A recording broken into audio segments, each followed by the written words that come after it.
Je m'adresse maintenant à l'audience. Je suis donc François Richard, je suis le directeur académique du Centre de l'Université de Chicago à Paris pour cette année académique. Et c'est mon grand plaisir que de donner la bienvenue à ce colloque intitulé Transdigital, transition et transformation des secteurs arts et culture à l'aune de la pandémie. Alors, sans trop faire attendre les gens de l'audience qui, bien sûr, voudront apprendre un petit peu plus de la thématique de la journée, je vais juste me cantonner mes remarques d'introduction pour une toute petite présentation du Centre de l'Université de Chicago à Paris, de ce que l'on fait, et avoir à la rigueur un petit appel aux membres de l'audience qui seraient intéressés pour collaborer avec nous, vous diriger vers quelques-unes de nos activités. Donc, en fait, on est un petit peu le satellite, le campus satellite de l'Université de Chicago à Paris. On a généralement des activités qui tournent autour de 3 axes. Le premier est un axe pédagogique, donc on fait venir des étudiants de l'Université de Chicago à Paris pour qu'ils puissent prendre des cours qu'ils auraient pu prendre à l'Université de Chicago, mais de manière un petit peu comprimée, qui sont enseignés par des enseignants de l'Université de Chicago souvent, encore qu'on a aussi quelques étudiants qui choisissent de prendre des cours dans des universités françaises. Le deuxième axe, c'est un axe de recherche. Donc, en fait, on appuie un petit peu et assiste la recherche des étudiants doctorants et chercheurs de l'Université de Chicago qui travailleraient en France sur toute une grande gamme de thématiques. Donc, on a des bureaux à leur disposition, on essaye d'assister à leurs activités de recherche. Et le dernier axe, c'est un peu un axe d'ouverture, c'est-à-dire que c'est un petit peu l'axe dans lequel nous présentons aujourd'hui, qui est un double projet qui a une espèce de mise en visibilité de notre centre sur l'échelle et sur la scène intellectuelle et académique parisienne. Et pour ce faire, en fait, ce qu'on essaie de faire, c'est de créer des collaborations, des partenariats avec des chercheurs, des instituts, laboratoires en France pour justement, dans la plupart du temps, organiser des événements comme l'événement qui nous amène ensemble aujourd'hui, des colloques, des journées d'études. Et dans ce cadre-là, ce que l'on fait, c'est qu'on met à disposition des chercheurs nos capacités, surtout les capacités techniques et d'organisation de notre staff, nos locaux, dans la mesure où ils sont disponibles. Maintenant, ça va être un petit peu plus facile avec, on l'espère, la diminution et la réouverture après la pandémie. Et surtout, on a aussi un appel à projet. On invite en fait des chercheurs de la région parisienne ou en France à faire des demandes de financement auprès de nous. Et donc, vous pouvez trouver toutes ces informations sur les appels à projets sur notre site web. Et j'encouragerai donc tous les gens de l'audience qui voudraient en fait faire partenariat avec nous pour organiser un événement, à nous contacter et puis à faire donc des demandes. Donc, sans vous faire plus attendre, je vais maintenant donner la parole à Pascal. Une fois encore, je vous souhaite une excellente journée sur un sujet véritablement d'actualité. Et j'espère que le fruit de votre discussion seront productifs. Je passe la parole à Pascal et vous souhaite à nouveau une bonne journée et puis surtout un très bon colloque. Merci beaucoup.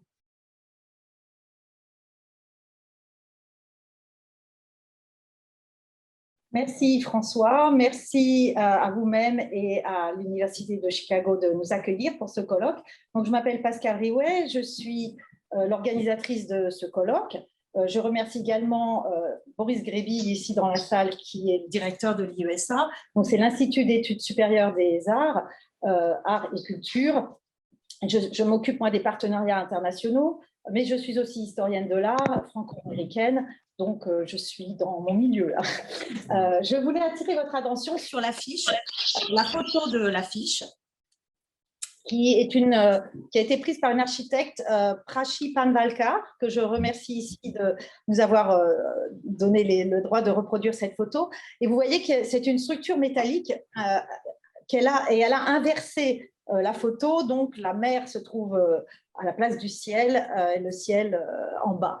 Et j'aime beaucoup cette photo parce que je trouve qu'elle illustre le propos du colloque, donc une transformation, qu'on peut voir aussi comme une transition. Et c'est cette idée du colloque. Qu'est-ce qui a changé? Qu'est-ce qui change en ce moment? Qu'est-ce qui va changer pour le meilleur ou pour le pire, disons, à cause ou grâce à la pandémie? L'axe du colloque est tout de même positif, constructif, c'est sûr qu'on a de quoi se lamenter. Les Français sont bien connus d'ailleurs pour se plaindre, mais l'optique adoptée ici est plutôt celle de qu'est-ce qu'on peut construire et qu'est-ce qui marche. Donc, quelle est la capacité de l'Anthropocène à s'adapter à un environnement de plus en plus numérique. Donc, nous avons une salle des intervenants tout à fait spécialistes de la question. C'est sûr que la pandémie a frappé de plein fouet certains secteurs. La question, elle est donc aussi pour qui ça marche, avec qui, par qui, mais aussi sans qui. Donc, on ne va pas se voiler la face, c'est aussi un aspect de la question à aborder. Donc, nous allons parler d'adaptation au numérique, de l'adoption du numérique, avec de grands spécialistes de la question aujourd'hui. Voilà, donc je vous présente le premier panel avec Antoine Roland et Hélène Charpentier. Vous avez une brochure papier ici pour les participants dans le public, mais également en ligne, avec la biographie de chaque intervenant. Donc, je vais faire les transitions, mais je vais être très, très brève. Donc, Antoine Roland est fondateur de Correspondance Digitale. Il est aussi professeur à l'IESA. Donc, c'est une agence de stratégie en communication culturelle. Je vous invite à aller sur son site internet avec un blog. Je voudrais juste citer trois endroits où vous pouvez cliquer. Le numérique a-t-il tué, parce qu'il y a beaucoup d'articles très intéressants sur ce blog, le numérique a-t-il tué la médiation physique? Quelle est la relation entre public et lieu culturel? Et il y en a un autre, la crise sanitaire, une opportunité pour innover. Et on est vraiment dans le sujet ici du colloque. Hélène Charpentier, donc bonjour et merci de vous joindre à nous. Donc Hélène, une longue biographie, elle vient du monde de l'édition, elle a enseigné à l'université de Nanterre, elle enseigne toujours, mais aux arts et métiers. Elle a aussi longtemps travaillé au Centre national du graphisme et elle est ici en tant que directrice du numérique au Musée d'Orsay et à l'Orangerie. Voilà, bon entretien, merci d'être là.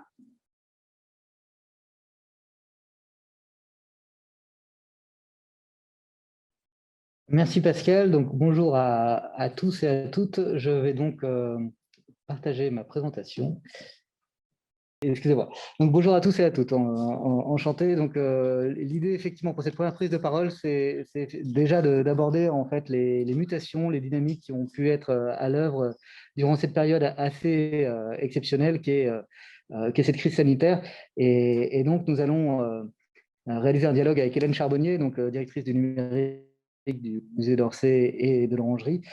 L'idée étant déjà dans un premier temps de dresser un bref état des lieux en termes de tendances de mutation dans le secteur patrimonial, donc voir dans quelle mesure en fait la crise sanitaire a agité différentes composantes de ce secteur.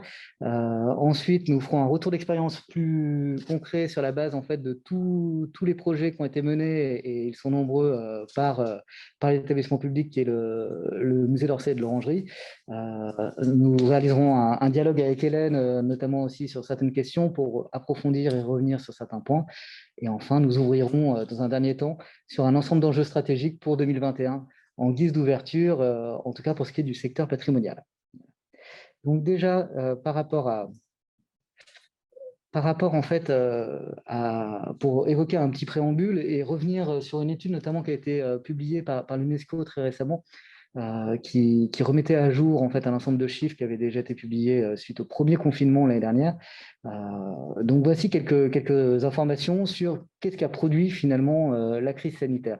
Déjà en termes de fermeture, on peut considérer en fait que ça a été une fermeture particulièrement forte pour énormément de lieux culturels. On comptabilise environ 155 jours de fermeture en moyenne dans le monde.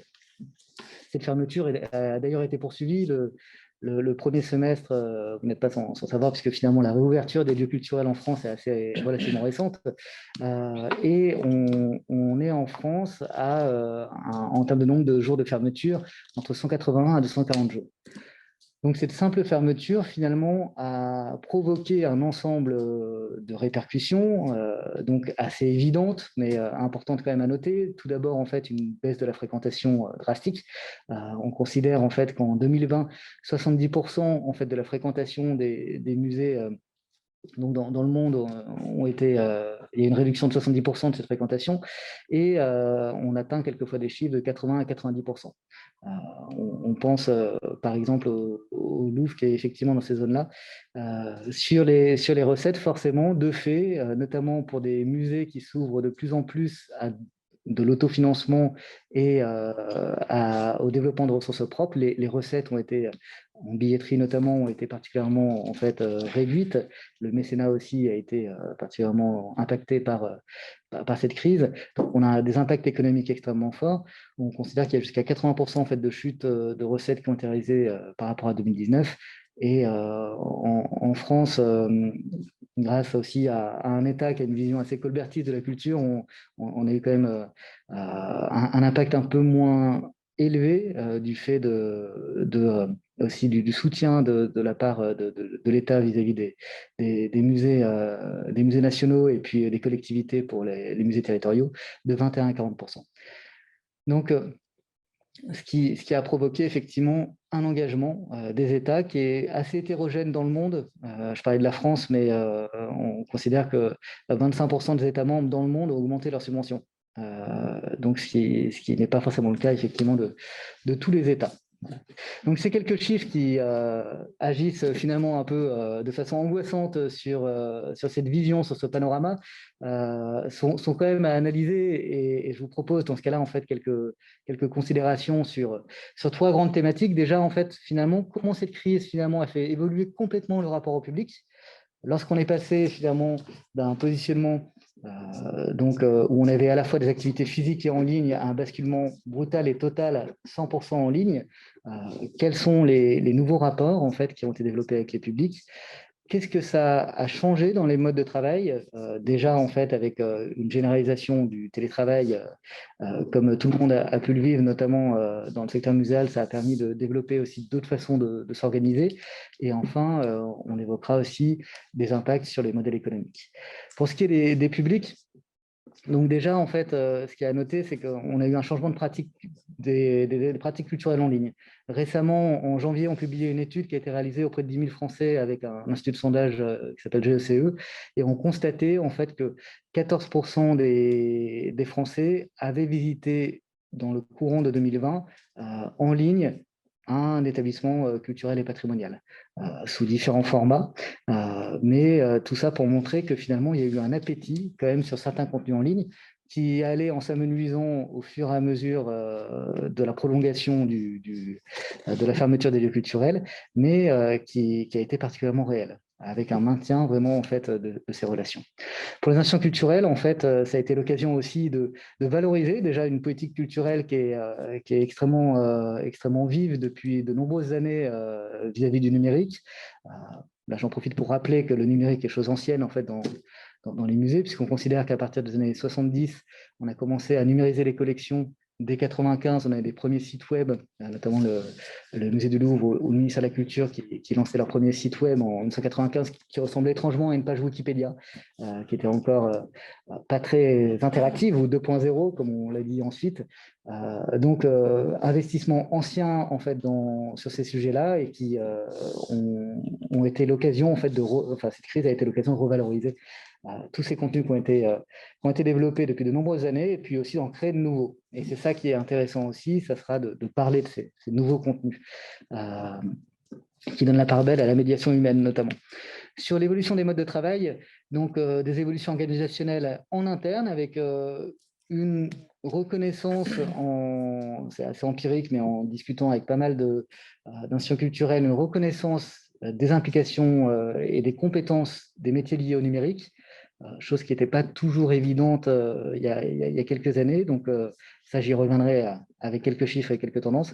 Donc, une reconnaissance plus forte en fait, de ces métiers-là et la volonté d'investir en fait, dans le numérique de façon plus conséquente pour beaucoup d'établissements, se sont rendus compte de l'importance de ce domaine-là. En externe, en fait, il y a eu aussi de nouvelles alliances qui ont été créées avec des recours avec des partenaires, des logiques de coopération, de mise en réseau qui sont assez intéressantes aussi à noter. Et enfin, sur les modèles économiques, on a eu un ensemble d'expérimentations qui jusqu'alors étaient assez timides, où l'idée, ça a été d'essayer de tester, de voir si le numérique, la présence en ligne, pouvait éventuellement être source de revenus et s'il était possible de monétiser en fait ces différents contenus. J'y reviendrai. Pour l'instant, tout ça est encore à l'œuvre. Donc, juste sur le rapport au public, je reviens sur quelques chiffres très rapidement.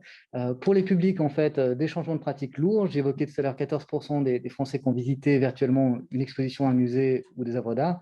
On considère aussi, et c'est ça qui est intéressant, que 28% des publics qui sont allés sur des sites web, les réseaux sociaux en fait, de musées ou de sites patrimoniaux sont de nouveaux pratiquants. Donc, c'est là où c'est intéressant, où jusqu'à peu, on disait que le numérique élargissait sans forcément diversifier. Et bien là, en fait, on a assisté, durant l'année dernière, à une diversification avec des publics plus jeunes et aussi des publics, en fait, moins urbains que ceux qui habituellement étaient attirés par les offres en ligne, qui ressemblaient étrangement par ceux qui étaient attirés par les offres physiques. Pour les institutions culturelles, donc la création aussi de nouveaux contenus, une occasion d'évoquer, de mettre à disposition des contenus en rediffusion. Donc, toute cette stratégie en fait, qui a été menée depuis de nombreuses années, qui a pu être valorisée, des vidéos, des podcasts qui ont été développés. Le musée d'Orsay on a réalisé beaucoup, le musée du Louvre aussi, le Muséum national d'histoire naturelle. Les exemples sont pléthoriques. Des jeux vidéo aussi, je pense aux jeux vidéo par exemple de la BNF ou du Centre Pompidou comme Prisme 7 qui ont été revalorisés durant cette période de fermeture. Des visites virtuelles plus ou moins heureuses, qui quelquefois en fait ont été revalorisées à ce moment-là. Le format des visites virtuelles d'ailleurs a beaucoup évolué durant cette période de fermeture. C'est ça qui sera intéressant aussi à évoquer. Et puis des contenus pédagogiques avec tout un ensemble d'outils qui ont été valorisés à cette occasion. Et ce qui a été intéressant, c'est qu'au fur et à mesure de cette année passée, on a assisté à l'essor d'activités en ligne qui ont privilégié un rapport beaucoup plus direct avec de la médiation humaine en interaction avec les équipes. Et c'est ça, en fait, peut-être une des choses les plus marquantes de cette période, c'est vraiment cette volonté, finalement, de recréer, de transposer des activités physiques en ligne en proposant des visites, des ateliers, des conférences animées, en fait, par des humains. Ce qui permet une meilleure interaction et un meilleur échange et des offres en fait de médiation beaucoup plus fortes en fait que des contenus retransmis. Donc, une évolution au-delà du rapport avec les publics, des pratiques professionnelles, où on a constaté en fait effectivement de nouvelles compétences. Là, sans rentrer dans le détail de ces slides, bien sûr, je vous les transmettrai par la suite, mais trois grandes tendances. Tout d'abord, en fait, un travail qui a permis en fait de mieux documenter et de mieux éditorialiser les contenus. Il y a eu de nouvelles compétences qui se sont développées depuis un an sur la scénarisation des contenus en ligne, avec cette volonté en fait vraiment de reparamétrer ces contenus pour qu'ils soient plus interactifs, plus partageables, plus diffusables, etc. Des modes de diffusion qui se sont enrichis avec effectivement de nouvelles formes en fait finalement de rediffusion, avec pour le coup un intérêt notamment en début de la crise sanitaire de la part des médias sur toutes ces propositions en ligne, ce qui était relativement nouveau. On a eu en fait tout d'un coup des médias comme le Journal des Arts, le Quotidien de l'Art ou d'autres qui ont commencé à s'intéresser finalement en fait aux pratiques en ligne des établissements culturels, ce qui n'était pas forcément le cas en fait il y a quelques années. Et c'est devenu en fait faute d'exposition physique sur lesquelles communiquer ou d'activités physiques des musées, c'est devenu en fait un point extrêmement fort. Et enfin des nouvelles pratiques culturelles aussi qui ont commencé à émerger. Donc, une période extrêmement faste et très complexe qui a permis en fait aussi de tester tout un ensemble de choses au niveau des organisations en tant que telles, où Pour vous dresser un constat rapidement, on constate que plus de 60% des musées ont accru leur présence en ligne durant le confinement. Dans 46% des cas, en fait, avant la crise sanitaire, on considérait que la gestion des sites web d'un musée était opérée par un service rattaché à la communication, mais que plus de 18,3% des musées n'avaient pas de personnel dédié à ces activités. Et 55,7% ne disposaient pas à temps plein. Ce qui veut dire qu'il y avait une reconnaissance partielle, en fait, finalement, de ces compétences. Donc, c'est là où peut-être que les lignes sont en train de bouger. Le fait qu'on a assisté à des pratiques de télétravail, à des pratiques plus collaboratives en utilisant des outils qui permettent d'échanger des ressources, à des pratiques de mutualisation de coopération, dans des logiques de coproduction avec différents partenaires, eh bien, ça a permis de développer de nouvelles compétences, de nouvelles formes d'organisation qui peut-être perdureront en fait, suite à cette période. Et ça a un impact sur les contenus. Ça, on pourra en reparler un petit peu plus tard, ne souhaitant pas rester trop théorique à ce niveau-là. On en reparlera de façon plus concrète avec Hélène notamment. Et ce qui est intéressant, c'est qu'aussi on a assisté à cette volonté de refondre en fait des modèles économiques. Faute, on l'a vu, l'impact sur les recettes extrêmement fort de cette crise sanitaire. Eh bien, en fait, l'idée, ça a été aussi de tester des projets de valorisation, de monétisation en fait, des contenus à distance, avec des propositions de visite guidée à distance. La Fondation Louis Vuitton, le Centre des Monuments Nationaux ont développé ça.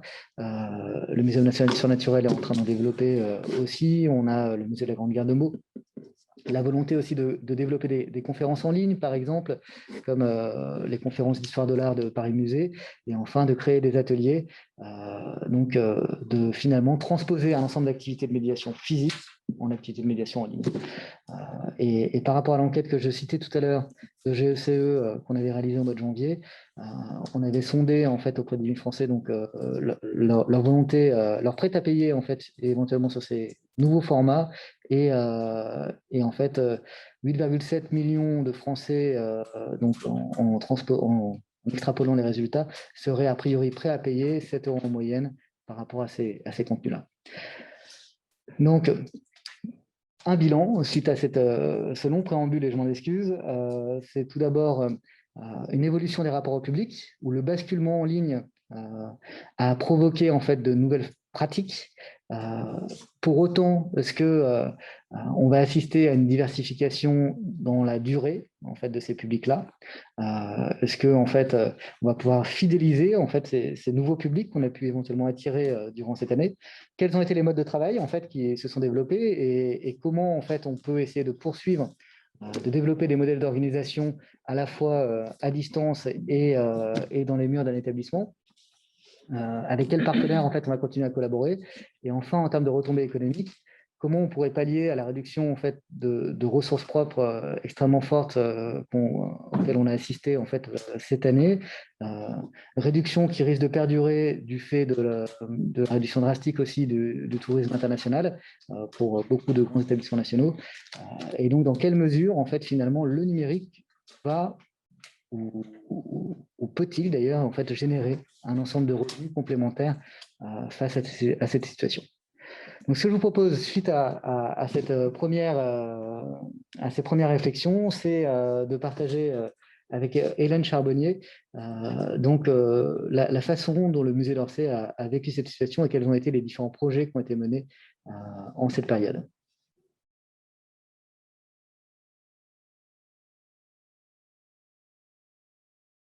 Donc, bonjour à tous. Donc, on va ouvrir un petit PowerPoint que j'ai préparé. Donc, écoutez, je suis ravie d'intervenir ce matin et de partager cette table avec Antoine en physique. Donc, c'était déjà très, très, très positif. Donc, je suis Hélène Charbonnier. Donc, je dirige la direction du numérique depuis 1 an. Précédemment, je travaillais à la Cité des sciences et de l'industrie au Palais de la Découverte, aussi sur des fonctions numériques. Voilà, donc j'ai quitté mes fonctions d'université en pleine pandémie. J'ai pris mes fonctions à Orsay, à l'Orangerie, en pleine pandémie également. Et donc, effectivement, j'ai pu aller d'une construction d'offres numériques dans un établissement vers vers un autre. Donc, quelques images en liminaire, voilà, pour juste vous donner hâte de revenir voir les musées avec la vue rapidement de la Grande Nef et puis ensuite des Nefia, évidemment, au musée de l'Orangerie, juste pour vous situer rapidement les lieux dans lesquels je travaille.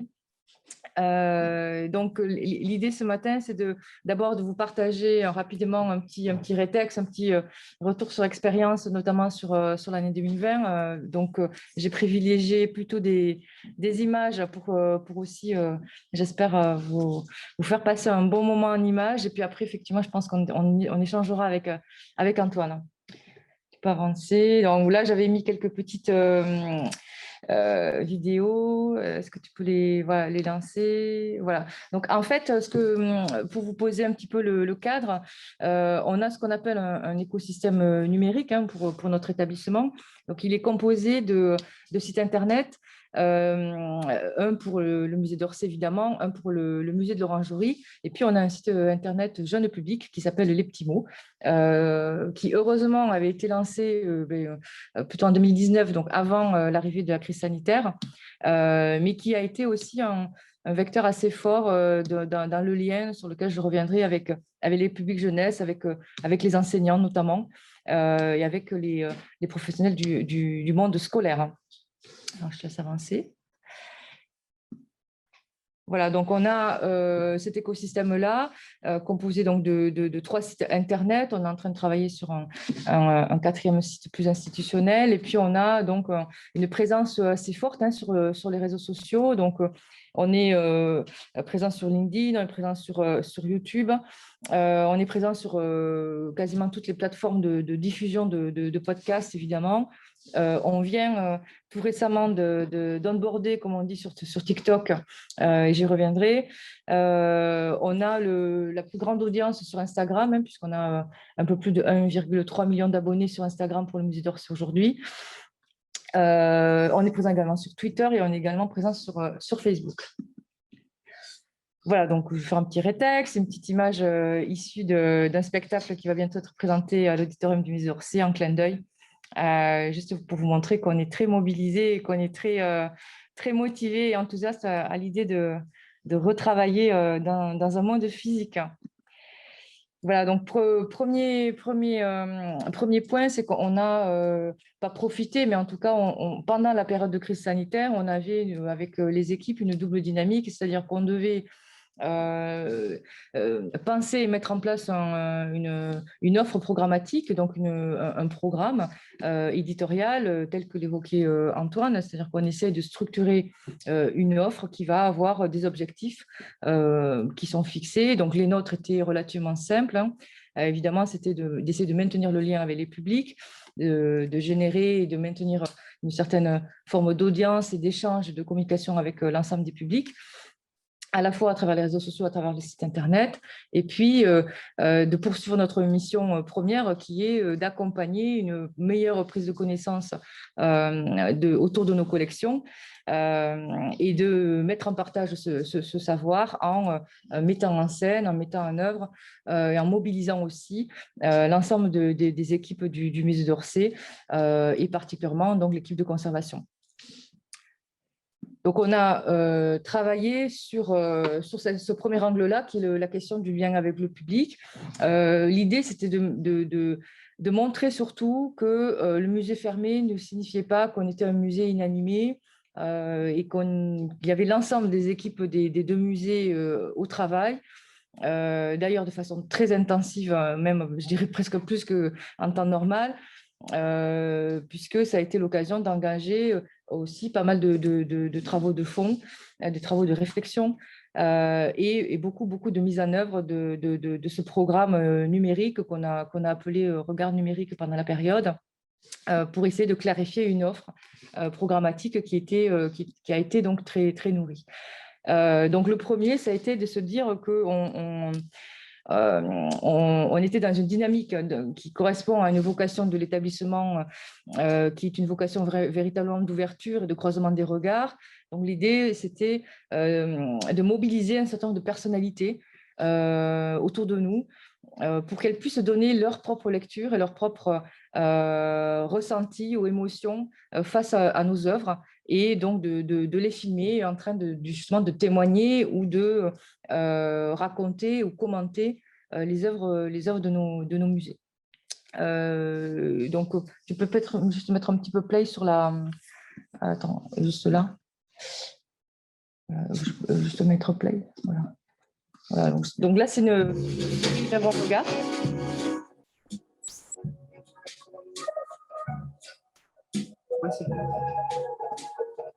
Voilà, en fait, on invite des personnalités du monde artistique, du monde littéraire à parler de l'œuvre qu'ils préfèrent dans les collections du musée d'Orsay et du musée de l'Orangerie.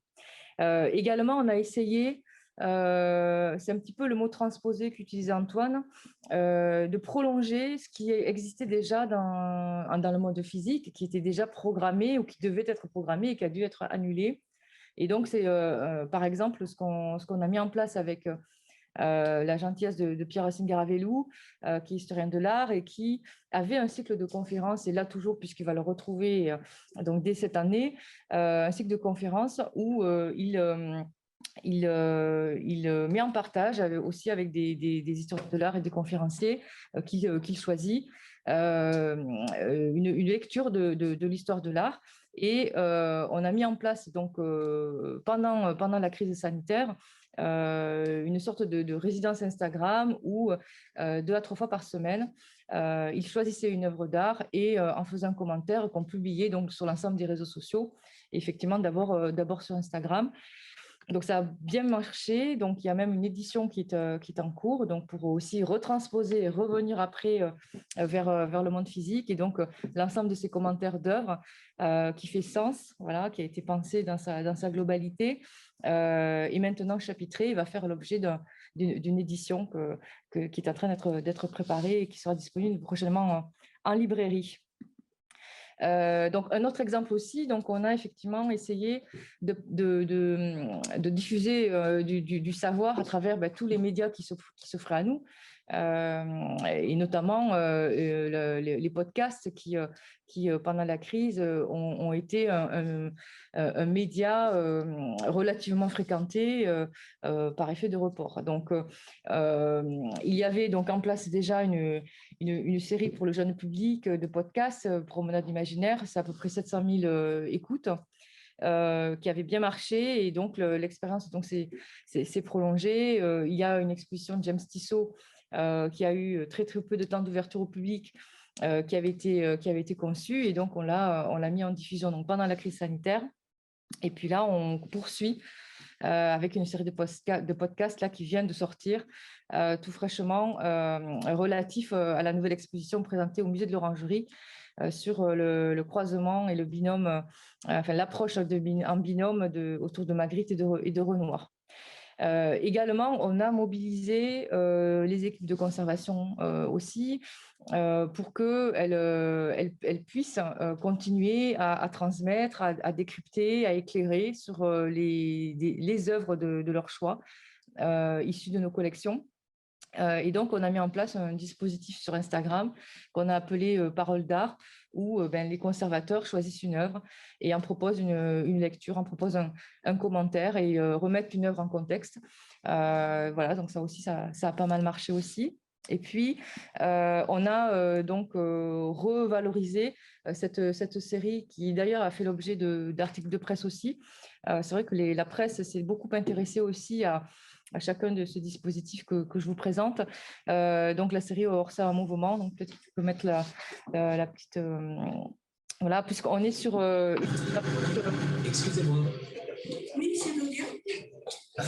J'aimerais bien faire votre portrait. Pardon? On a déjà eu assez de mal à s'habituer aux impressionnistes. C'est quoi tout ça? J'ai dit, ça pas très bien. Quelle drôle d'idée de parler comme ça. Quelle bizarre. Pourquoi pas le demander?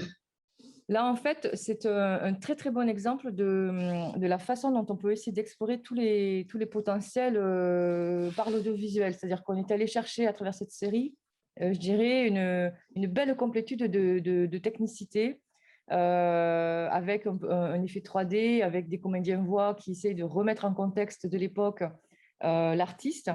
Et puis, à la fin de chaque film, si vous avez le plaisir de les regarder, il y a une partie, une fin d'épisode un tout petit peu plus pédagogique avec une visualisation de frises chronologiques et puis de points d'explication et d'éclairage autour de ce moment de vie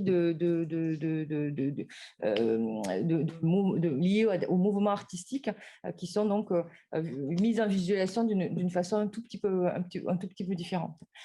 Ensuite, on a continué de façon plus classique, je dirais, pour aussi garder trace, essayer de valoriser par des films les expositions qui devaient ouvrir et qui ont très pu voir leur public, tant sur la collection de photographies, où il y a un petit dispositif autour de la collection photo, que les 2 expositions Birthday Spillard qui ont été exposées très peu de temps, malheureusement. Alors, un point aussi, je dirais, très nouveau, c'est notre arrivée sur TikTok. Donc, il y a aujourd'hui très peu de musées français qui sont présents sur TikTok. Et nous, on a fait le pari, donc, quand on nous a reconfinés en début d'année, d'essayer d'investir ce réseau social, voilà, d'une façon qui était la nôtre, quoi. C'est-à-dire qu'en fait, quand on arrive sur TikTok, on se dit, est-ce que le musée ou l'institution doit aller coller et s'adapter au code de ce réseau social qui est quand même très particulier, à la fois dans sa façon de naviguer, dans sa façon de s'exprimer. La prise de parole est assez spécifique et puis la cible aussi est spécifique puisqu'on est sur une cible relativement jeunesse qui va du pré-ado au jeune adulte en passant par l'adolescent. Donc, on est sur une adresse qui a toujours été très délicate pour nous en tant qu'institution. Et donc, il ne fallait pas non plus se perdre en s'adaptant trop au code de ce réseau social. Et donc, on a essayé de trouver un entre-deux pour affirmer un niveau d'exigence qu'on a dans la façon, dans la modalité qu'on a de travailler sur la transmission du savoir et en même temps, de ne pas être hors sol et à côté de la plaque, et en essayant quand même d'aller proposer des formats qui matcheraient aux attentes de ce public cible. Voilà, et puis j'ai presque terminé. Donc ça, c'est des exemples. Est-ce que peut-être juste celle-ci, je peux peut-être juste mettre play là, juste 2 secondes pour vous montrer un petit peu un extrait.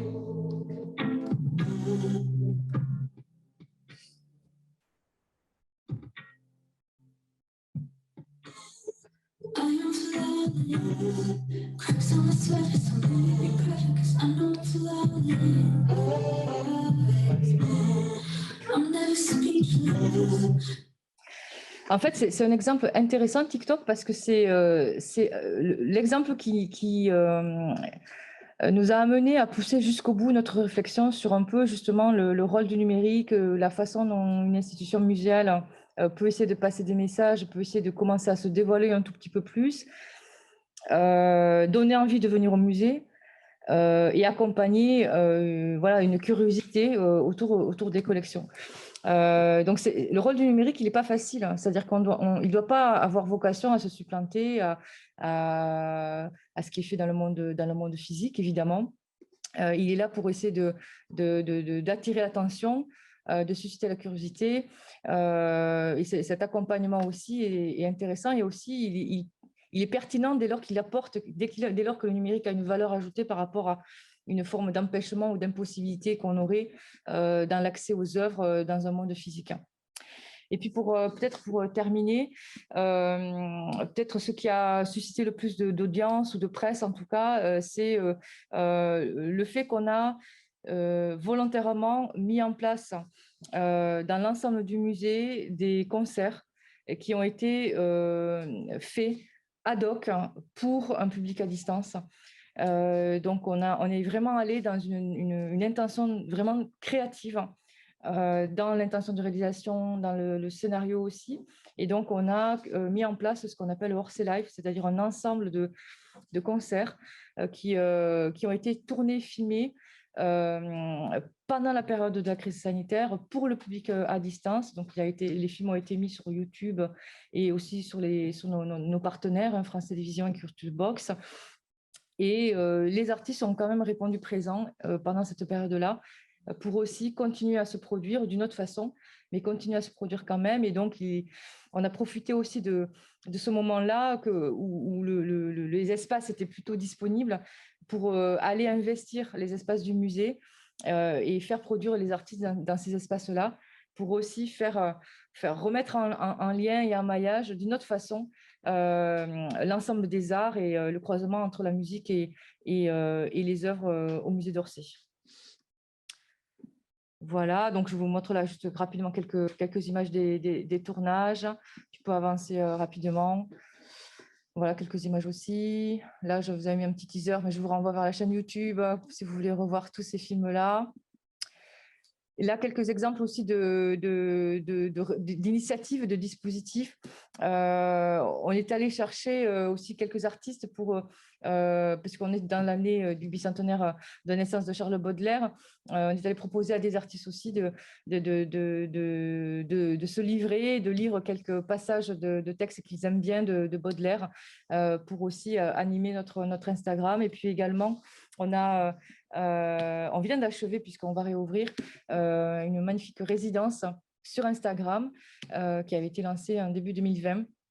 Et c'est Jean-Philippe Delhomme qui a été l'artiste en résidence sur Instagram.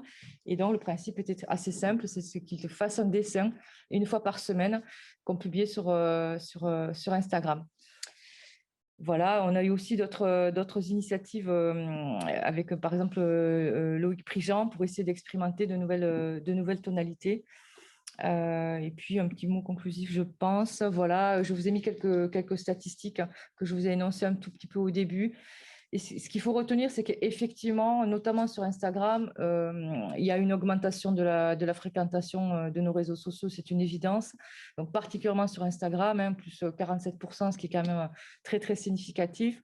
Le démarrage sur TikTok aussi est assez phénoménal avec un post qu'on avait fait sur Van Gogh, que je vous ai montré, qui a dépassé le million de vues.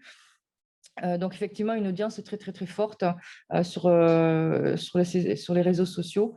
Voilà. Après, un mot conclusif pour reprendre un petit peu les questionnements que tu avais, Antoine. Je ne suis pas sûre que la crise sanitaire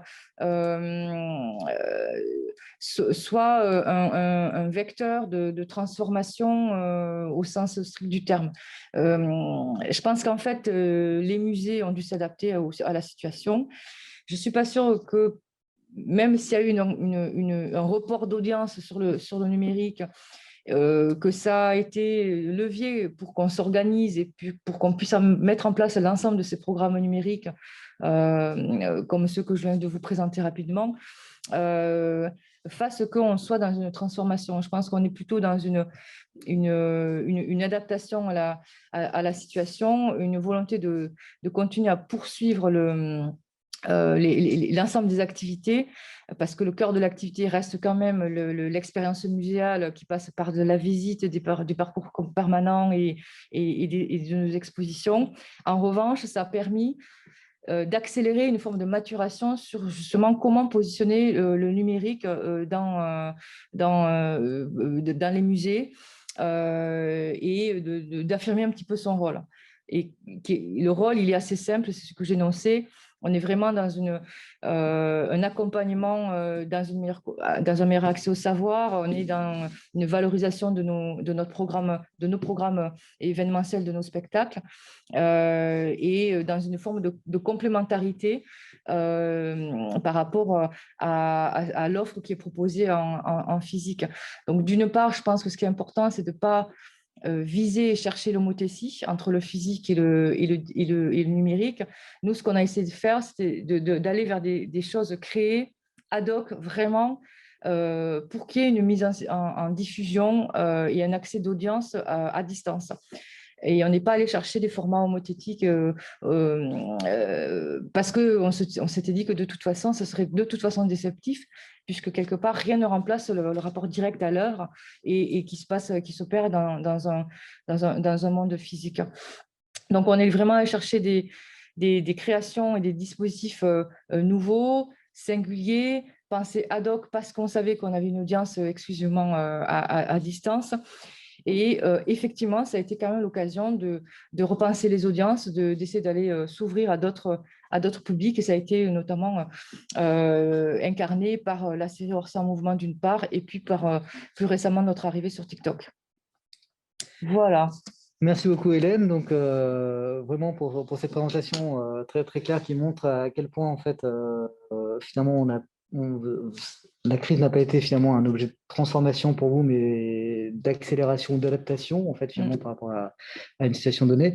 Je reviens sur la notion de public là, que vous évoquiez à la fin de votre présentation.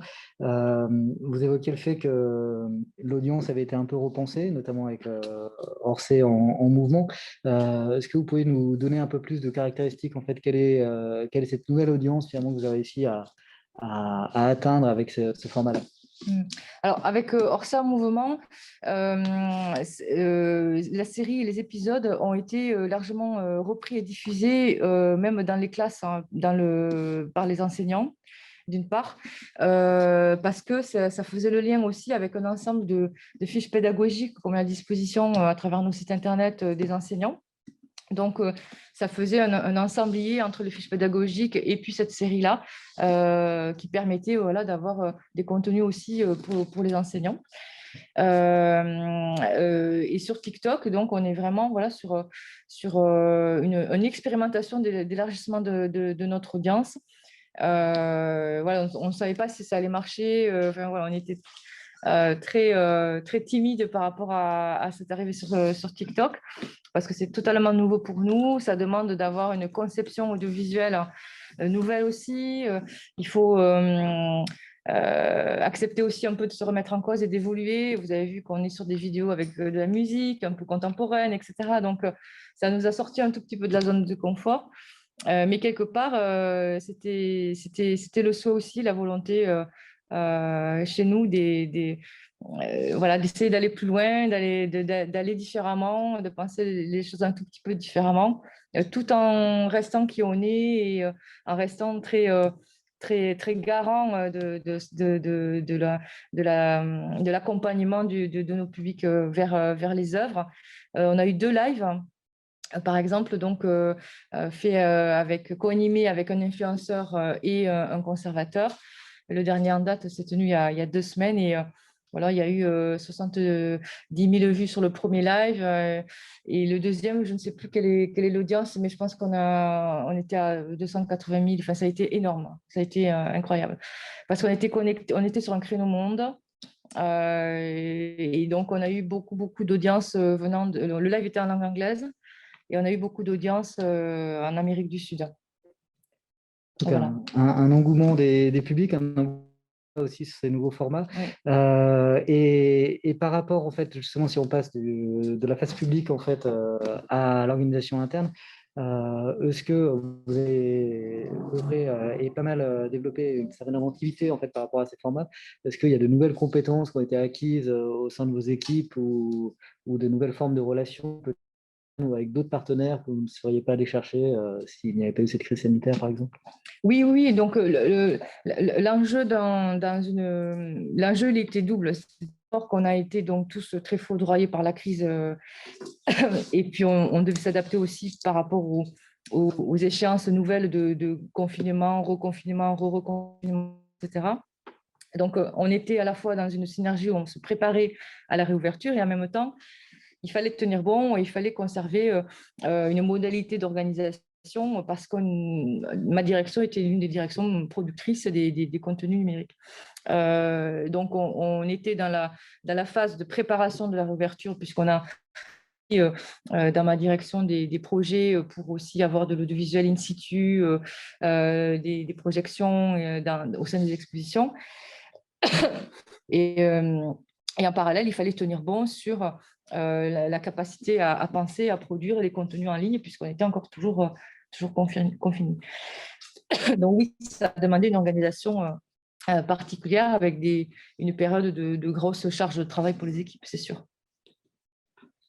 Et donc, charge de travail effectivement particulièrement conséquente, où il a fallu transposer, basculer une partie en fait, de la programmation physique en ligne. À l'heure de la réouverture et du rééquilibrage finalement entre activité en ligne, même si cette activité en ligne est ad hoc, hein, c'est sur quoi vous avez beaucoup insisté. Quels sont vos projets en fait finalement est-ce qu'il y a des choses que vous allez maintenir en fait par rapport à tous ces projets, d'autres que vous allez peut-être baisser en intensité pour réduire la charge de travail? Alors, je pense qu'on va poursuivre tous les efforts qu'on a mis en place avec l'installation de nouvelles séries audiovisuelles, par exemple. Et on va s'appuyer sur ce qui, entre guillemets, a marché, sur ce qui a plu. Par exemple, les séries de podcasts, je pense, sont des points intéressants de continuité. Et puis, oui, c'est prévu tout à fait de continuer à développer des séries audiovisuelles qui vont contribuer à décrypter les œuvres et les collections, et un ensemble de dispositifs aussi autour des nouvelles expositions. Donc oui, on est parti pour poursuivre sur la dynamique.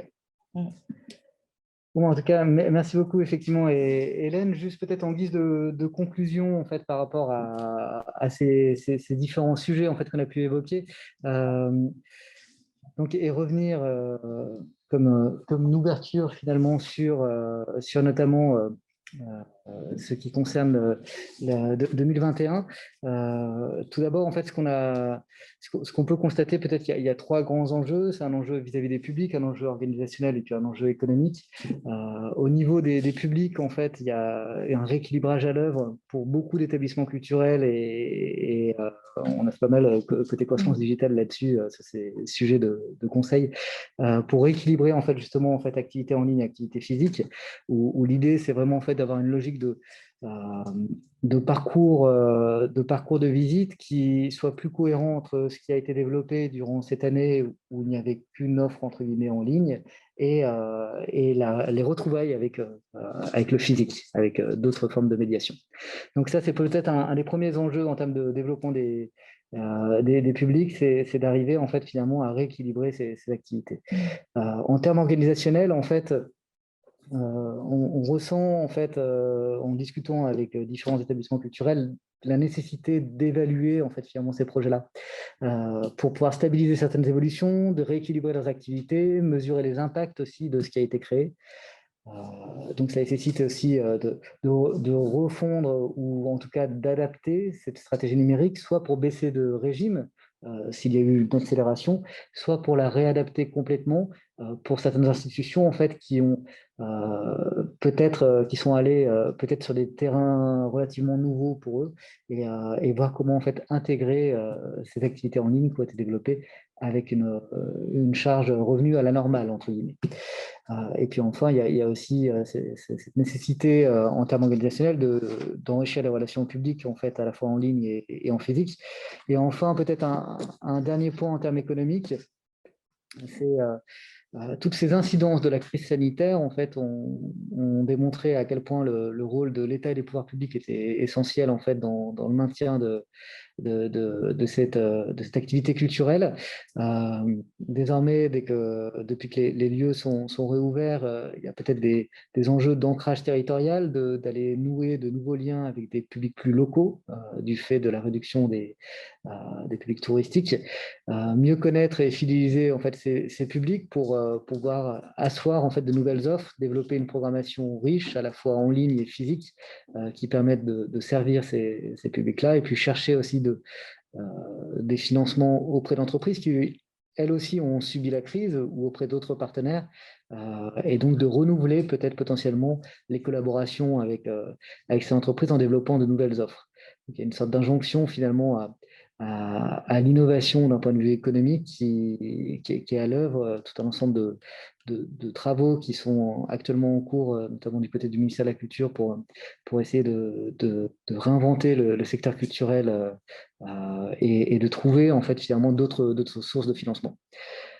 Donc voilà, en fait, en tout cas sur le secteur patrimonial, quelques enjeux qui pouvaient être éventuellement partagés sur ce sujet qu'est la crise sanitaire.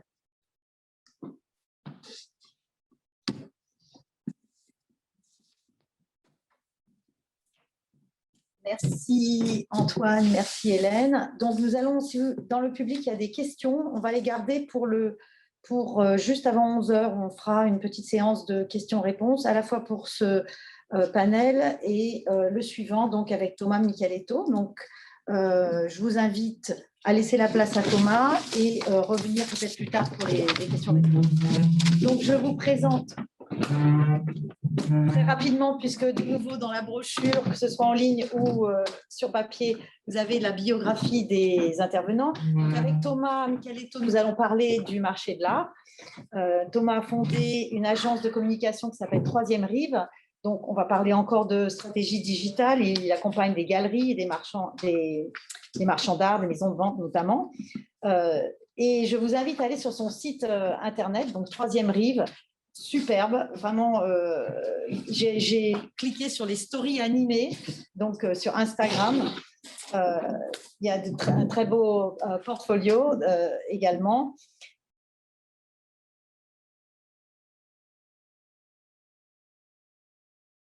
Et Thomas, je cite votre site internet, donc un slogan, je ne sais pas si vous appelez ça comme ça, il vaut mieux séduire plutôt que de s'imposer. Thomas, séduisez-nous.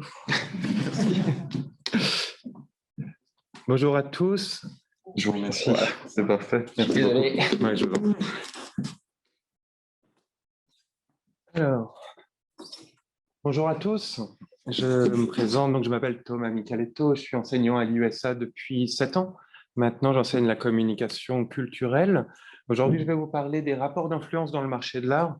Rapports d'influence qui ont beaucoup évolué ces 2 dernières années, spécifiquement depuis le premier confinement. On va évoquer ensemble les enjeux de l'e-réputation, bien évidemment de la présence en ligne dans le prolongement de la première intervention, les contenus qui ont été créés par les institutions culturelles pour continuer à exister durant le confinement, de l'enjeu de la médiation en ligne sous différents formats, éditorial, photo, vidéo, mais aussi quiz, sondages, jeux, concours, interviews, visites virtuelles, et surtout du rôle stratégique. Je vais vraiment faire un focus là-dessus parce que c'est une tendance forte, des créateurs de contenu, des leaders d'opinion. Certains les appellent les influenceurs, sachant que ce terme a une connotation pour la plupart d'entre eux assez négative, on va en reparler, mais leur rôle stratégique pour promouvoir et décrypter l'actualité culturelle.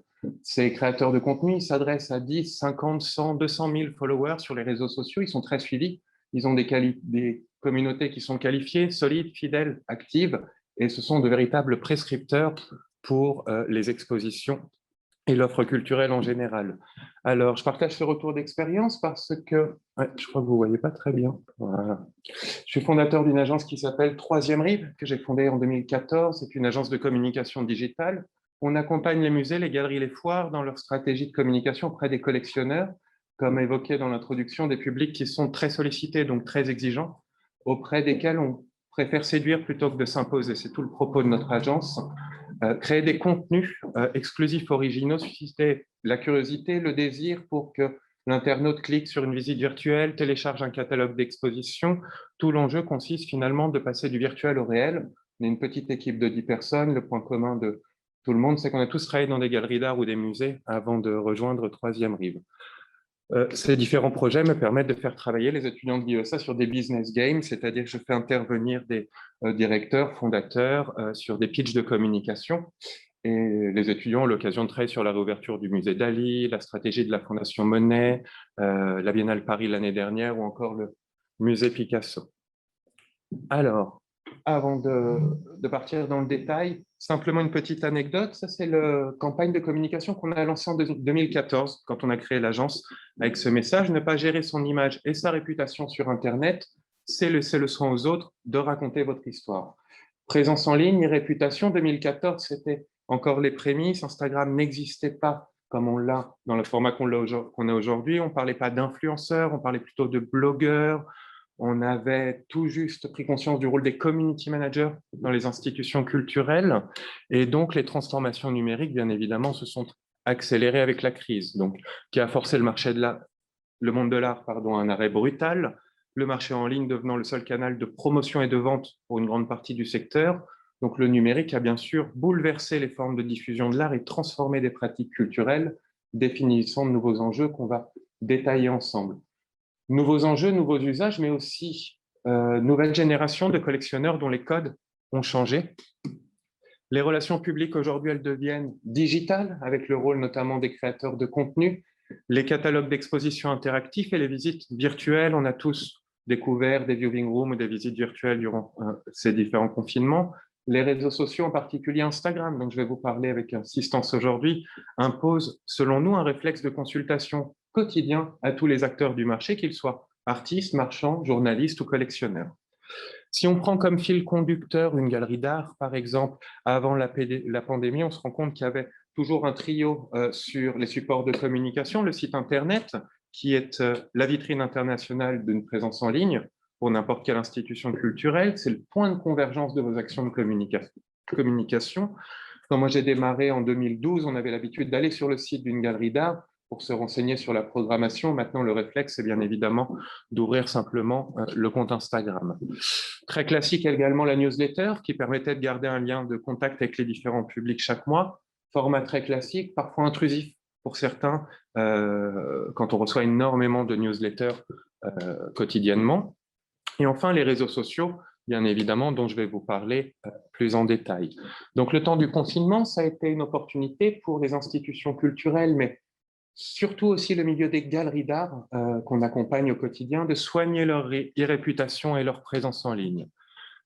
C'est-à-dire privilégier, selon nous, le dialogue au discours, ce qui est très important sur les réseaux sociaux pour développer leur réputation. Pédagogie, proximité, interaction demeurent les bonnes pratiques pour fédérer une communauté d'abonnés. Pourquoi nous n'avions du moins jamais été autant disponibles, les taux d'engagement ont explosé, les ventes en ligne ont explosé également, et c'était tout à fait l'opportunité de créer des nouveaux formats. Alors quand une institution culturelle ou sur un plus petit niveau, une galerie d'art se pose la question d'une ligne éditoriale sur Internet pour développer son réputation, souvent deux choix, deux directions s'offrent à elle. On peut miser sur l'expérience, provoquer des émotions, offrir une visite virtuelle. Ici, l'illustration, c'est le compte Instagram de Match with Art, qui est absolument sublime. En fait, c'est quelqu'un qui se prend en photo devant les œuvres avec un look qui rentre en résonance avec l'œuvre pour mieux nous parler de l'artiste et des inspirations légendes, donc de l'émotion, du divertissement également. Ou sinon, l'autre axe, c'est l'expertise, apporter une valeur ajoutée, décrypter l'actualité. Ici, les podcasts de Marie-Odile Fallet, qui est historienne de l'art, qui est très active sur Instagram, avec le compte Imagine-moi, qui nous parle sur des podcasts Art Break, des différentes tendances du marché de l'art, là, dernièrement le NFT. Donc, on va voir ensemble des contenus qui se démarquent, avec un fort impact émotionnel et surtout un grand potentiel narratif. Personnellement, chez Troisième Rive, on pense qu'il y a toujours une anecdote à raconter derrière une image sur Instagram. L'objectif, et c'est ça qui est intéressant, n'est pas de vendre un produit ni un service, mais de créer des liens affectifs et émotionnels avec le public. Cette approche permet de susciter la curiosité, le désir et surtout toucher la sensibilité par des formes plus narratives, plus artistiques et déclinables sous différents formats. Quelques exemples ici qui sont bien évidemment format story, Instagram, réseau de prédilection du marché. Vous avez des possibilités de portraits d'artistes, des quiz très interactifs, des jeux concours. Je pense aux jeux concours qu'on a lancé le mois dernier avec Chantal Thomas à l'occasion de sa vente aux enchères 40 ans de mode. On a appelé une communauté de passionnés, d'esthètes, de passionnés de mode notamment, à dessiner la silhouette iconique de Chantal Thomas. On a reçu des centaines, voire des milliers de dessins. Ça a permis de créer une émulation en ligne. Des stories pédagogiques où on raconte l'histoire des œuvres, des courants artistiques, des inspirations sous différents formats. Les interviews qui marchent toujours très bien, médias d'émotion, très virales. Et surtout, bien évidemment, les visites d'exposition sous différents formats. Quelques focus également, je pense notamment à une galerie d'art contemporain qui s'appelle Backslash, qui fêtait l'année dernière ses 10 ans et qui bien évidemment a été confinée comme tout le monde, qui a lancé une série qui s'appelle Little Stories, les petites histoires de Backslash. Format très authentique, face caméra, où les fondatrices, l'équipe racontaient les coulisses de la rencontre, à la création, à la recherche d'un lieu d'exposition, à la participation des premières foires. Et finalement, sur un format très simple, ça a permis de créer un réflexe de consultation et de fédérer chaque semaine beaucoup plus d'abonnés. La création de ces contenus, qu'elles soient éditoriales, photos, vidéos, visites virtuelles, elle fait l'objet de plus en plus de campagnes de promotion en collaboration avec ce qu'on appelle les influenceurs, ici entre guillemets, on va y revenir, pour offrir à ces contenus une forte résonance auprès des communautés ciblées. Et c'est une tendance qu'on a vraiment observée durant la première année du confinement et de la pandémie, c'est le développement des collaborations avec ces créateurs de contenu. Beaux-Arts Magazine, on a d'ailleurs sorti un article, c'est Sarah Belmont, qui est un article très juste, je trouve, parce qu'on dit tout et son contraire sur l'influence. Profession influenceur culture, je vous lis le chapeau, il s'appelle La Minute Culture, Monsieur Bacchus, culturez-vous. Derrière ces comptes Instagram, dont la plupart dépassent la barre des 10 000 followers, se cachent des passionnés d'art qui se définissent comme des créateurs de contenu. On va tenter de répondre ensemble à 3 questions qui se posent. Qui sont-ils? Que font-ils? Et surtout, quelles modalités de collaboration avec les institutions culturelles? Vous avez ici un extrait du compte Projet Média dont je vous parlerai tout à l'heure. Qui sont-ils? Tout d'abord, ce sont des gens qui sont des journalistes, des critiques d'art, des commissaires d'exposition, des curateurs, des collectionneurs. En bref, ils ont un pied dans le marché de l'art.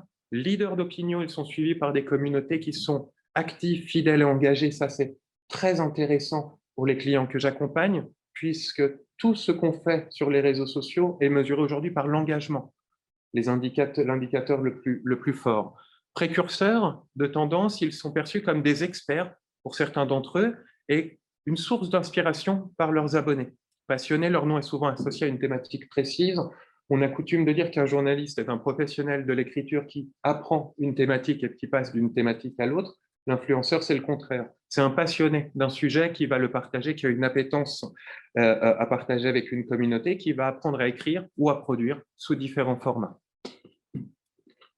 Alors, influenceur, oui et non, c'est un terme qui est péjoratif. On pense dans l'inconscient collectif aux influenceurs, parfois mode, tourisme, avec des liens sponsorisés dans tous les sens qui, pour certains, font l'apologie du vide et du lifestyle.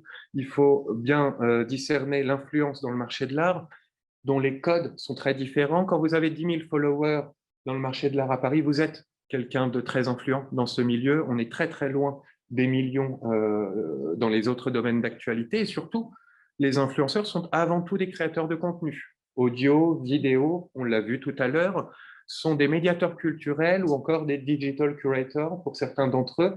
Mais c'est important de ne pas les réduire à un simple rôle d'influenceur parce qu'ils sont souvent force de proposition. 80% d'entre eux reçoivent une centaine de mails par semaine. 70% de ces mails, c'est demande d'articles sponsorisés. Merci d'écrire ces éléments de langage, on vous paye 500 € le poste. Et donc, ce qui est intéressant, c'est de savoir que les 30% restants, c'est pour co-créer des contenus. Avec eux, on va le voir ensemble.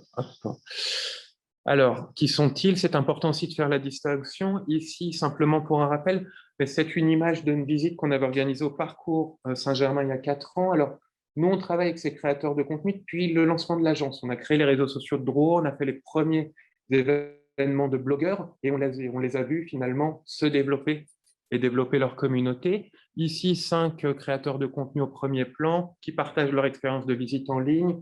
Ils sont connectés à 220 000, 230 000 followers en direct, ce qui nous offre un impact exceptionnel sur la présentation de l'exposition et du vernissage.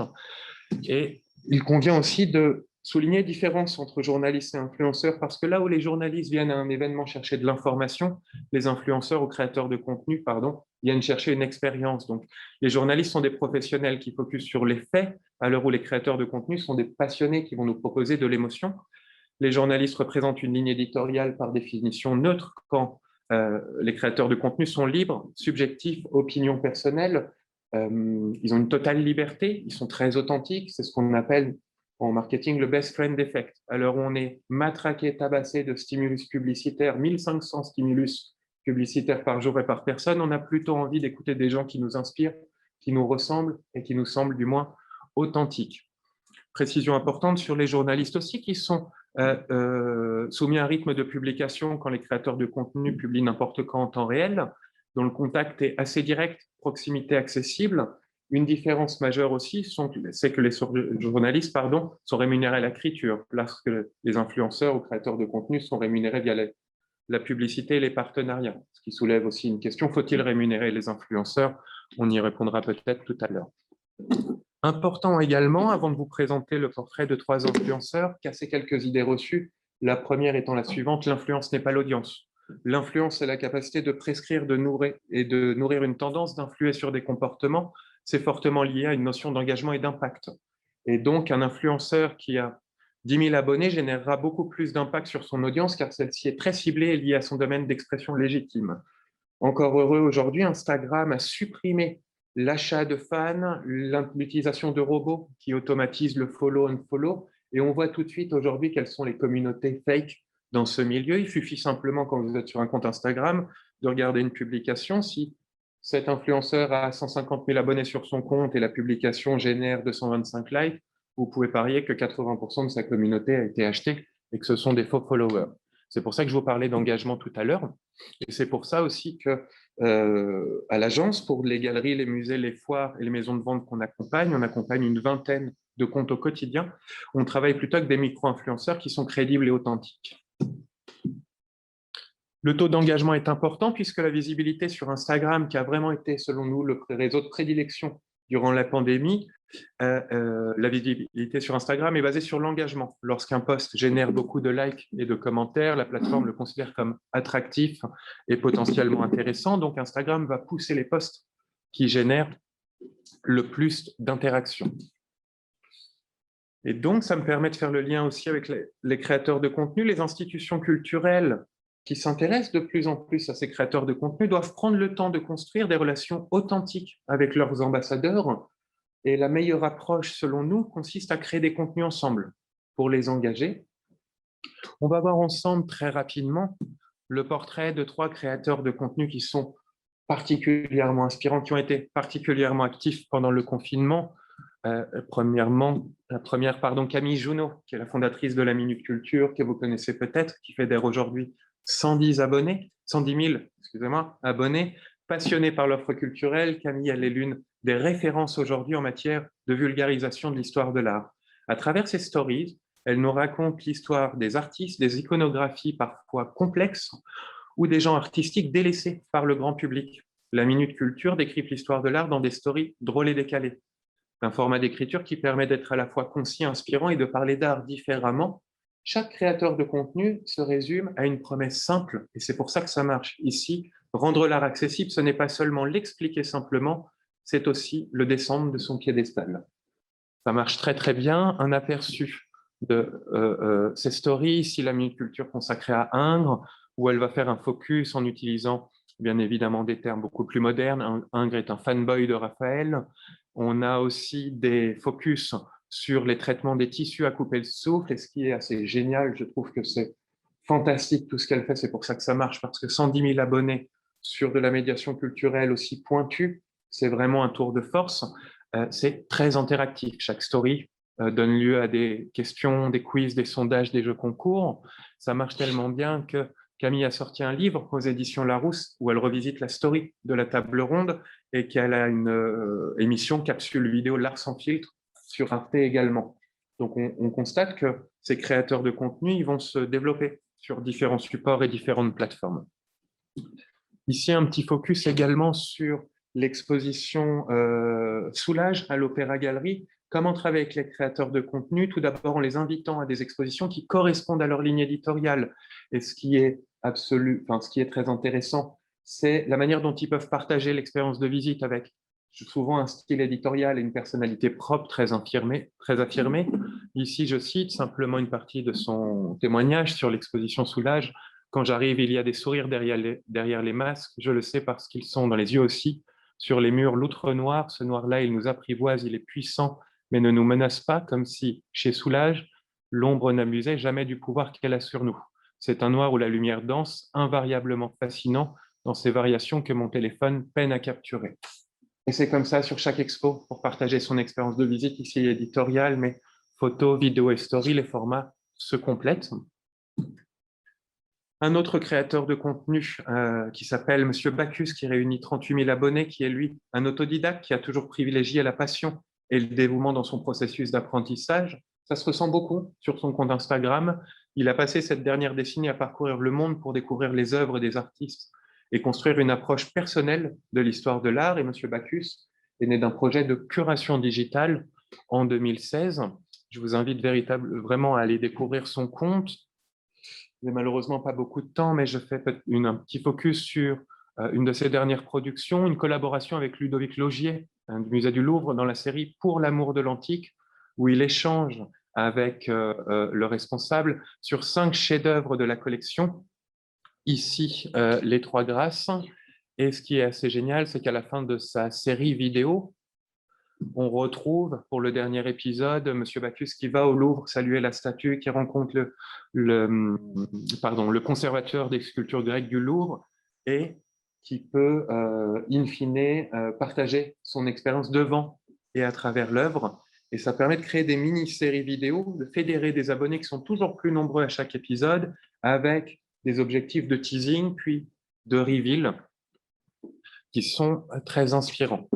Dans les initiatives également à souligner, le projet Média, qui est assez récent, qui s'est lancé l'année dernière, et qui réunit, fédère plusieurs créateurs de contenu qui avaient chacun une communauté très solide. Projet né d'une énergie partagée par une génération désireuse de réunir différents médias, regards et approches de l'actualité, des portraits d'artistes, des débats engagés ou encore des descriptions poétiques. Une multitude de formats inédits vous attendent. Vous avez ici vraiment un aperçu de chaque profil. Margot Brugevin qui nous parle d'un portrait de femme artiste, les 10, 20 et 30 de chaque mois. Vous avez Jeunes Critiques d'Art qui est un collectif dont la plupart des membres sont issus de l'école du Louvre, fondé par Grégoire Pranger, qui va rédiger vraiment des textes sur le ressenti de chaque exposition. Vous avez tout ce que vous avez raté, petite capsule vidéo très moderne qu'on appelle du snack art. Vous avez Anaïs Pija, conversation d'après une exposition. Vous avez même des interviews, phone call. Bref, une exposition ou un artiste, 5 médias, 5 personnalités différentes, voire plus, pour décrypter, donner une approche avec un angle innovant pour chacun. Projet, c'est une équipe qui est très très jeune et qui s'est fédérée il y a quelques mois seulement. Et donc, je pense qu'on va entendre beaucoup parler dans les prochains mois, mais ça représente vraiment une belle illustration de la scène des créateurs de contenu aujourd'hui. Alors, une question qui est revenue souvent pendant le confinement sur les modalités de collaboration, comment les contacter, sur quels critères on peut les approcher notamment. Alors, on en a retenu 3 qui nous semblent essentiels. Tout d'abord, la pertinence, soit la ligne éditoriale et le positionnement de l'influenceur, qui doit rentrer en adéquation avec le thème d'une exposition ou de l'événement de manière générale. Il y a un sondage très intéressant qui a été fait sur les créateurs de contenu l'année dernière et qui nous dit que l'adéquation du brief et de l'ADN de l'influenceur, c'est le premier critère pour collaborer. Par exemple, le budget ou la rémunération, c'est le 5e critère. Donc, choisir avec soin 2 ou 3 ambassadeurs pour un événement culturel. Regardez bien évidemment la portée, soit le total d'une audience cumulée. Aujourd'hui, vous avez une cartographie transparente en regardant un compte Instagram. Faites bien attention à ce que ce compte génère de l'engagement. Et enfin, la résonance, justement, le taux d'engagement généré par les publications. Ce qui est intéressant, c'est que quand on va les contacter, on a tout de suite une approche très pragmatique. Parce qu'aujourd'hui, sur Instagram, la biographie d'un compte répond à 3 questions. Qui êtes-vous? Que faites-vous? Pourquoi vous suivre? Et en général, on doit dire en peu de mots, avec des verbes d'action, avec un lien pour aller découvrir l'univers de chacun, sa personnalité et son profil. Ça nous permet une curation et une sélection de ces différents créateurs de contenu plus rapides. Et enfin, également, gardez à l'esprit aujourd'hui, alors vous avez ici un schéma qui vous met en relief les taux d'influence. On parle de méga-influenceurs quand on est vraiment une star à plus d'1 million d'abonnés, et on parle tout en bas de nano-influenceurs quand on a seulement 1000 ou 2000 followers. Et vous avez des critères comme le reach, c'est la portée. Donc, bien évidemment, si vous collaborez avec des influenceurs qui ont 300 000 followers, vous allez avoir beaucoup de portée. Par contre, le taux d'engagement sera très faible, puisque plus on a de followers et plus on dépasse des paliers, 10 000, 30 000, 50 000, 100 000, 1 million, plus le taux d'engagement baisse naturellement. Pourquoi Instagram nous pousse à acheter toujours plus de pubs pour être visible? Et ce qu'il faut souligner aussi avec les stars des influenceurs, entre guillemets, c'est qu'en général, le degré de confiance n'est pas très élevé. C'est-à-dire que ces influenceurs très puissants font tellement de stories sponsorisées dans tous les sens qu'il est difficile parfois de démêler le vrai du faux. On va plutôt s'intéresser, nous, pour les institutions culturelles, voire les galeries d'art, à des micro-influenceurs plus authentiques, 10, 15 000, 20 000 followers, une ligne éditoriale très nette. Exemple, les jeunes artistes contemporains émergents, 18-25 ans, diplômés des Beaux-Arts, là où un influenceur beaucoup plus puissant aura une ligne plus lifestyle ou plus soft, entre guillemets, pour contenter la plupart de sa communauté. Les micro-influenceurs ont une vraie authenticité, une vraie force de prescription qu'il est intéressant de garder à l'esprit. Et surtout, le coût, les modalités de collaboration sont bien évidemment moins chères que pour les stars aujourd'hui, pour lesquelles il faut passer parfois par des agents d'influenceurs et pour lesquels on paye une story 5 ou 6 000 euros, la story, et ça me semble à contre-courant des pratiques. Alors, faut-il payer les créateurs de contenu pour venir à un événement? Non, absolument pas. Ils sont invités à un événement s'il correspond à leur ligne éditoriale et surtout, ce qu'on disait tout à l'heure, les influenceurs veulent être confortés dans leur rôle de précurseur de tendance. Si vous les invitez à un événement très exclusif, très original, sur un format intimiste, je pense qu'ils viendront volontiers. En revanche, bien évidemment, on les rémunère comme des concepteurs-rédacteurs ou comme des directeurs artistiques lorsqu'on collabore avec eux pour écrire la préface d'une exposition, créer des stories, une captation vidéo, une interview d'artistes, et on les rémunère comme effectivement des créatifs. Pour conclure sur cette intervention, le monde de l'art et l'univers digital semblent s'opposer, tant par leur nature que par leurs usages. Si le premier est fondé sur la rareté et l'expérience physique, le second demeure virtuel et accessible à tous. Ça a été un choc, cette pandémie qui a forcé les institutions, parfois un peu en retard, à prendre immédiatement le virage du numérique, qui a conforté d'autres institutions culturelles déjà présentes à renforcer leur présence ou investir de nouvelles plateformes, qui a permis aussi une certaine bienveillance dans les initiatives en ligne. Je pense au Viewing Room, je pense, vous en parliez tout à l'heure, aux institutions culturelles qui investissent TikTok notamment, qui visent à séduire des jeunes publics. Et il y a eu beaucoup d'innovations, somme toute, sur l'intervention que j'ai. C'est assez limité, on en reparlera si vous avez toutefois des questions-réponses, mais une bienveillance des acteurs, les regards braqués sur Instagram notamment au quotidien. Et donc, le confinement a incité ces institutions à développer leur présence ou renforcer sur Instagram pour créer un univers artistique dans lequel les abonnés pourront s'immerger au quotidien. C'est vraiment l'exercice qu'on essaie de faire avec chaque institution qu'on accompagne, trouver des thématiques de publication, diversifier la ligne éditoriale, créer des rencontres, utiliser aussi les codes d'Instagram ou de la communauté. Il y a par exemple le Tips Tuesday, qui est un hashtag bien connu, tous les mardis, les conseils d'un expert. Ça nous permet de rebondir sur plein de thématiques. Il y a le Throwback Thursday qui permet tous les jeudis de faire un souvenir ou de revenir sur une rétrospective. Et il y a eu beaucoup de rétrospectives durant le premier confinement. Et ce qui nous permet également de dire que tous ces contenus ont été boostés, mis en scène, relayés, décryptés par les créateurs de contenu qui ont véritablement émergé, dont les médias aussi ont beaucoup parlé, ce qui n'était pas le cas il y a encore 2 ans, alors que leur activité était tout aussi dynamique, et qui offre aujourd'hui une véritable alternative aux médias traditionnels en proposant à la fois de nouveaux supports qui permettent d'une part d'imiter les amateurs d'art, je pense aussi à des jeunes publics qu'on va fidéliser dans le temps, et qui permettent aussi de renforcer le lien de proximité avec les collectionneurs et les amateurs d'art plus avertis. Voilà, je vous remercie pour votre attention.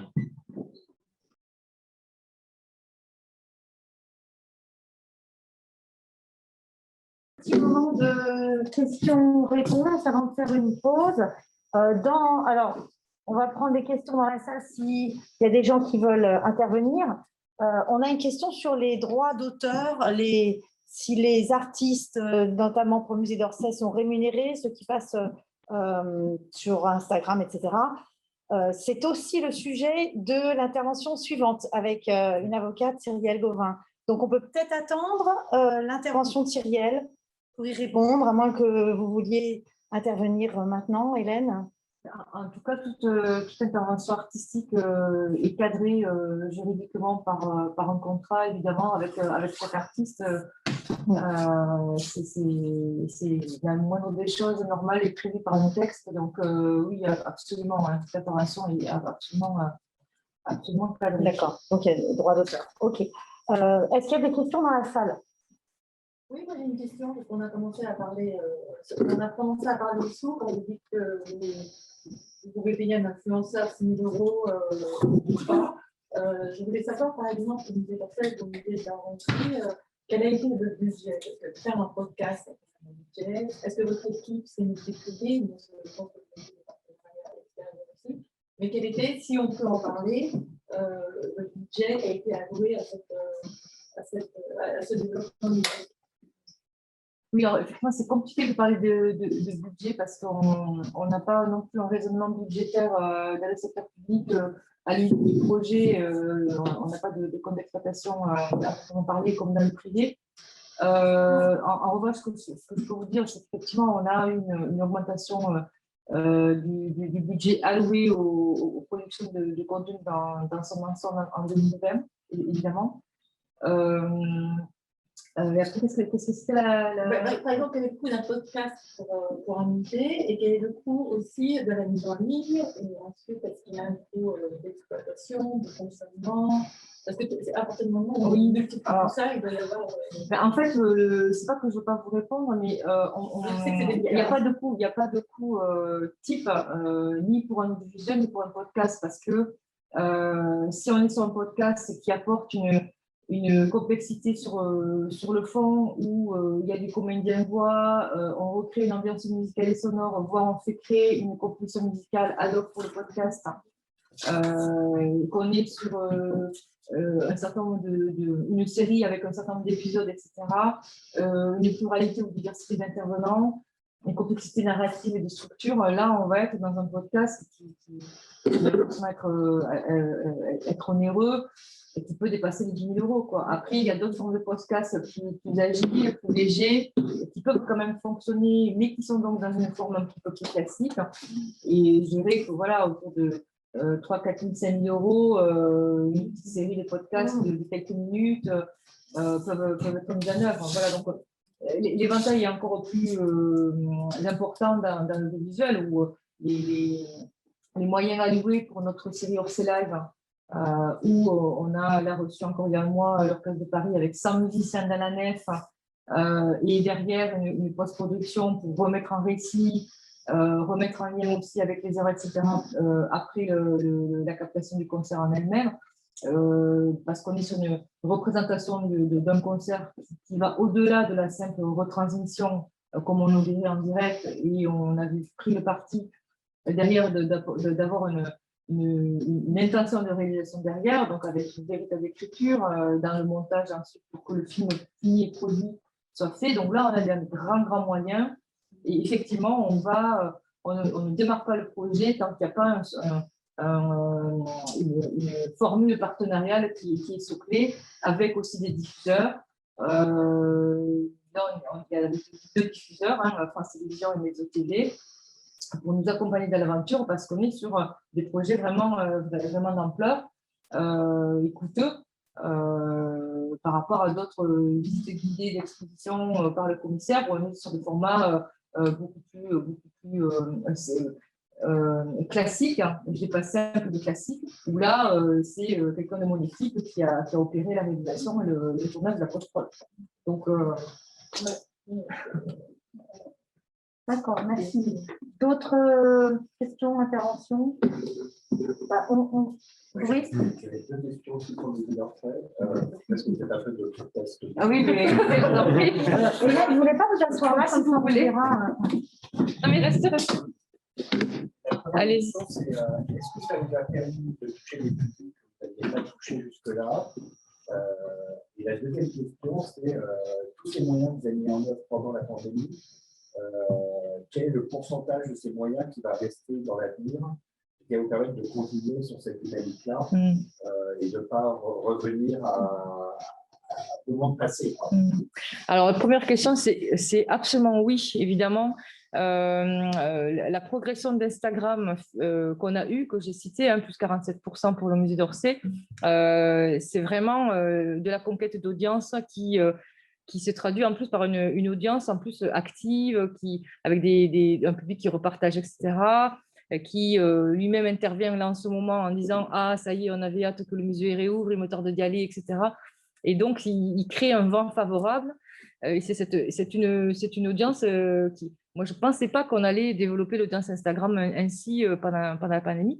Et ça a créé une attente aussi, cette période de fermeture, qui a été assez dynamisée aussi un petit peu par rapport à ce que vous disiez, par tous ces nano-influenceurs, en tout cas, qui ont créé un vent favorable jusqu'à nous pousser vers la réouverture avec presque du buzz au jour de la réouverture sur tous les réseaux sociaux.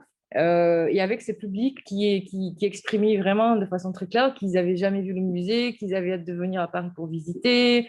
Oui, et sur TikTok aussi, où là on est sur une audience mondiale, c'était très intéressant parce que c'est Antoine qui l'indiquait, effectivement, on a une majorité de notre public qui est un public touristique, de touristes et donc étrangers. Et donc le fait d'avoir opéré des lives mondiaux nous permet aussi d'aller chercher aussi ces publics-là et capitaliser sur la jeunesse. Je pense qu'aujourd'hui, il n'y a rien de plus pertinent aussi, parce qu'aussi, ils sont dynamiques et entraînants. Donc voilà. Et la deuxième question, c'était sur les moyens que vous avez développés. Est-ce qu'ils vont perdurer Oui, oui. Ben, moi, je l'espère. On va entrer en dialogue de gestion budgétaire d'ici un mois. Donc, vous pouvez compter sur moi pour essayer de défendre mon budget comme il se doit. Bon, voilà. Après, c'est le fameux point d'équilibre qu'évoquait Antoine ce matin. Voilà, il faut qu'en tout cas, dans la façon dont on va continuer, on pense vraiment cet équilibre-là. On continue d'installer le rôle du numérique. Voilà. Est-ce que ce sera un budget constant? Il me semblait qu'il y avait quand même un budget exceptionnel parce qu'il y a eu une programmation exceptionnelle en 2020. Le nombre, en tout cas, de concerts hors live, on en a fait 4 en l'espace de 4 mois. Relève aussi d'exceptionnel et était quand même très singulier dans la période de la crise sanitaire. Mais le souhait de poursuivre, de continuer à avoir des hors live, on en a un bientôt qui va peut-être se faire. Donc, effectivement, peut-être pas sur un rythme aussi intensif et aussi frénétique qu'on l'a eu, mais poursuivre les expérimentations, continuer à creuser, continuer à s'installer aussi dans l'écosystème numérique. Ça reste évidemment important dans ce maillage physique-numérique, dans cette complémentarité, quoi. Je suis tout à fait là-dessus. J'avais une question, moi, néanmoins. Le principal levier de recrutement, c'était plutôt les lives internationaux oui, parce qu'en fait, on a fait des lives sur des créneaux identifiés par TikTok notamment, qui a été partenaire avec nous et qui voilà, nous a aidé à pousser aussi ce live-là à la une pendant le créneau horaire. Donc, les lives font exploser les statistiques en nombre de likes, en nombre d'abonnés. C'est une évidence. Hein, c'est incroyable, assez incroyable de voir. La progression, elle est assez folle par rapport au paysage muséal. Oui, on peut prendre jusqu'à 30 000 abonnés en 30 minutes avec un live mondial. Et je vous en dis. Non, mais c'est ce qui s'est produit. Donc, voilà. Le post que j'évoquais ce matin sur Van Gogh, mais c'est pas dans le live qu'il a dépassé les 1 million de likes. Hein. Donc, je ne sais pas combien on était, mais on n'était pas à 1 million. Non, on devait être à 50 000 vues et on est allé à plus d'1 million. Quoi. Ça a été incroyable. Oui, des accélérateurs. Incroyable. Il y a eu beaucoup de musées ou d'institutions culturelles qui ont multiplié les rendez-vous pour créer des réflexes de consultation toutes les semaines. Sur ceux, du moins qu'on accompagne, ils nous disent qu'ils vont alléger le nombre de rendez-vous, mais conserver quand même ça et là des choses qui étaient tous les mois, vont passer une fois par trimestre, des choses comme ça, pour des raisons de budget, puis de réouverture tout simplement. Mais ça a permis d'imaginer des rendez-vous qui répondent aux attentes des jeunes publics aussi ou des nouveaux publics. Oui, puis en plus, de facto, les objectifs changent. Hein. Pendant la pandémie, on était là dans cet objectif de tenir le lien, de continuer à transmettre des savoirs malgré tout. Voilà. Et là, avec la réouverture, l'idée, c'est d'inciter le public à venir nous voir, à venir voir les expositions, à venir voir les œuvres. Donc, les objectifs sont un petit peu différents. Donc, là, il y a une orientation auditoriale, on va dire, qui revient comme avant, qui est néanmoins très, très enthousiasmante. Mais voilà, je veux dire que l'objectif top one, il est réorienté de facto. Il y a beaucoup de... Alors, je sais pas s'il y a eu beaucoup de temps partiel ou de chômage, etc. Et donc, des équipes qui n'étaient plus dans les musées pour faire des contenus. Maintenant que c'est ouvert, alors non, enfin en tout cas en tout cas dans les activités telles que les nôtres, on était dans des activités télétravaillables, donc les équipes ont continué à pouvoir travailler à distance de façon majoritaire. Alors juste rapidement une question en ligne là. Peut-on dire que la transition numérique du secteur culturel est un échec et qu'elle met à mal le secteur culturel? Parce que cette personne dit que le monde est fatigué par cette ligne numérique à laquelle peu de gens sont prêts. Donc c'est un peu le discours inverse de ce que oui, de toute façon, c'est pas que le secteur culturel. Je pense que c'est une dynamique globale pendant la pandémie qui s'est faite. Je pense que toutes les populations étaient toutes vraiment très, très fatiguées. Hein. Ça a été dur, je crois, pour chacun d'entre nous. Et il y avait aussi une frustration liée au fait qu'on n'avait qu'une communication numérique entre nous. Et au bout d'un moment, voilà, c'est vrai que c'est un côté un peu... on est bien content que ça s'arrête aussi. Donc, ce n'est pas que le secteur culturel qui a provoqué ou a miné quoi que ce soit. C'est l'ensemble des choses, c'est l'ensemble des facteurs qu'on a traversés tous ensemble qui fait que, et que tout s'est cumulé et que je peux tout à fait comprendre, nous les premiers, à être tellement heureux d'avoir les musées qui réouvrent. Voilà, donc on s'en félicite tous vraiment. Hein, donc voilà.